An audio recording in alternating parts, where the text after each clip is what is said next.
હું તમને અન્ય દ્રશ્ય બતાવવાનો પ્રયાસ કરું છું કે અહીંયાથી જે પ્રમાણે હાલ અત્યારે બોડી છે તે અહીંયા લાવવામાં આવી રહી છે. આપને સીધા જ દ્રશ્ય હું બતાવવાનો પ્રયાસ કરું છું.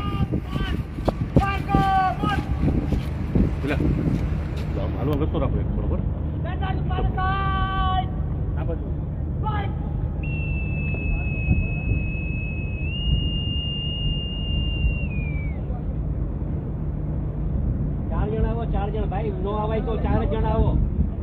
આ નો આવાય તો 4 જણ આવો. આસ્તે આસ્તે આવો એટલે આવો ધીરજ. હા એકદમ આસ્તે આસ્તે આવો. અત્યારે બોડી છે તે લાવવામાં આવી રહી છે. ધારાસભ્ય હીરાભાઈ સોલંકી તેમજ સાંસદ તેમજ તંત્રના જવાનો પણ અહીંયા પોલીસ જવાનો પણ છે, કોસ્ટગાર્ડ પણ છે. અત્યારે હાલ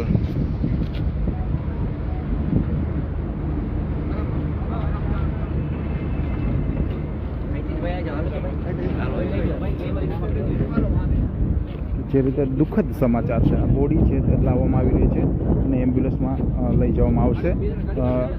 તંત્ર દ્વારા હાલ કાર્યવાહી તો કરવામાં આવી છે. જાફરાબાદ ખાતે પીએમ માટે પણ લઈ જવામાં આવશે.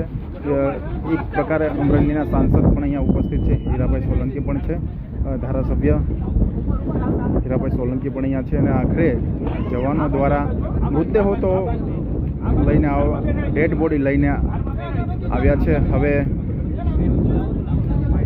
અન્ય જે ખલાસીઓ છે, અન્ય જે માછીમારો છે તેમની શોધખોળ છે તે હાલ શોધખોળ તે ચાલુ કરવામાં આવી છે. હું તમને દ્રશ્ય બતાવું છું, પણ હાલ વરસાદ પણ ચાલુ થઈ ચૂક્યો છે અને અહીંયા જવાનોની વચ્ચે જે પ્રમાણે આ પીપાવ પોર્ટની જેટી છે, આ જેટીમાં અત્યારે આ જે જવાનો છે કોસ્ટગાર્ડના તે અત્યારે લઈને આવ્યા છે. હું તમને એક બોડી છે તે અત્યારે લાવવામાં આવી છે, ત્યારબાદ બીજી બોડીને અત્યારે લઈને આવી રહ્યા છે.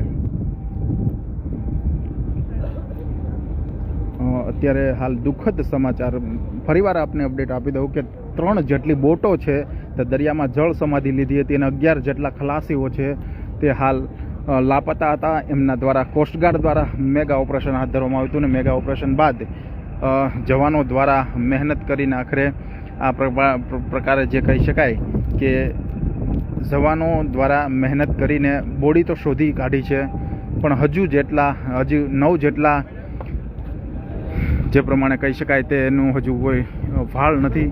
9 જેટલા ખલાસીઓ છે તે હાલ અત્યારે હજુ ગુમ છે. ફરી અપડેટ આપતા રહીશું. ત્યાં સુધી શેર કરજો અને આ દુઃખદ સમાચારને સહન કરવાની શક્તિ આપજો.